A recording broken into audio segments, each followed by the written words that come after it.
more than 3 This weeks is going to be of Derek Chauvin's trial. One witness a for the video prosecution was a bystander with His name this is man, Charles McMillian. and he broke has an down in attorney. court He had to after get an watching attorney. He was a footage witness of in the George case. Floyd's deadly encounter with police. Charles McMillian joins us now for an exclusive interview. He's joined with his attorney. His attorney's name is Will Walker. We welcome you both, gentlemen. Mr. McMillian, I want to start with you because we all remember you very well. You were standing on the sidelines. You were walking there with your shower shoes, watching what was unfolding. And I was wondering, did you know George Floyd? No, ma'am, I didn't. You didn't know him? No, ma'am. What was your reaction yesterday when you got the news about the verdict? I didn't have a reaction yesterday because... You didn't? No, ma'am, I didn't have one. Because I knew they had to charge him yesterday. Either they charge him or we wouldn't be sitting here today because of the crime. So it wasn't some shock to me. Did you think the verdict did you think that he would be convicted on all 3 counts? No.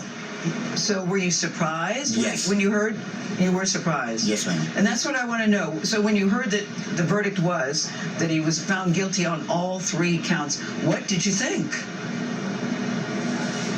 I didn't think. I kept doing what I was doing. You did? Where were you when you got the news? I was at work.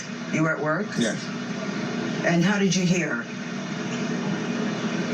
It was somebody came. I work at a car wash, and somebody came through and was telling me, and they said, "Man, you really did it." And I go, "Did what?" They go, "They found him guilty of all charges." How have you been affected by what you saw that day? I've been affected very emotional. Yeah. I'm very emotional. I'm still emotional behind what I watched happen with George. No, we saw you when you broke down on the stand. I think everybody's hearts opened up to you because it was clear. Listen, it was very difficult for all of us to watch, but I think many people were touched by you. Where did that emotion come from that particular day? It's come from me losing my mom prior to this. What happened with George, and hear George cry out for his mom. Yes. And mama couldn't help him. It made me just helpless because I don't have a mom either. Yeah. And that's what broke me was mama. I think that broke all of us. Yes. What did you think was happening as you were watching that unfold with George Floyd? What did you think was going on? Because you said you just walked by and you happened to see it. What I thought was going to happen is what did happen. When I seen the interaction with George with the police, I know something bad was going to be an outcome of this. And that's why you started screaming to him, "You can't win, you can't win." Yes, that's why. Because I knew he wasn't going to be able to win. And I knew that. Why did you know that, Mr. McMillian? Because I've had interaction with the police myself. And once they get the cuffs on you, you got to really have something good to say or nothing at all. You seem to me to be trying to, in some way, comfort George Floyd at a very difficult time, because you could tell he was in great distress. Yes. It seemed like you were trying to help him yourself. Yes, ma'am, I was. Because one thing about me, I'm a people person.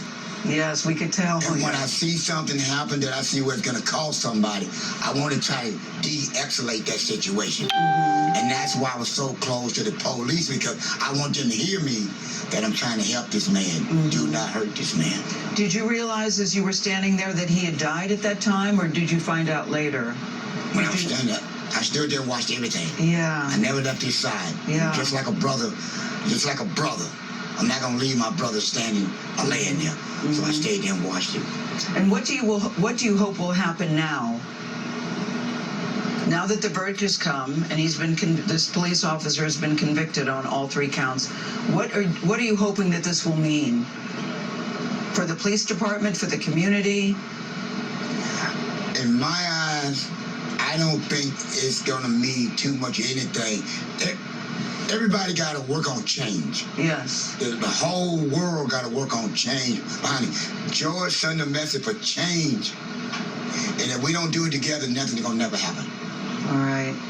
Mr. Walker, we're glad you're here. I didn't know you were coming today. And Neither did I. You didn't either? Can I ask, why does Mr. McMillian need an attorney in the first place? Well, initially, there were concerns that my client had whether or not what implications might arise from him offering testimony against police. Okay. There were safety considerations. We tried to work with the county attorney's office and the attorney general's office on these issues. Okay. Fortunately, Mr. McMillian stood up for the community. You did stand up for the community. And we're very proud of that. Yeah, we are very proud of that. And it seems like you're in good hands with Mr. Walker, and we thank you for your time. You look very dapper this morning, sir. Thank you so much.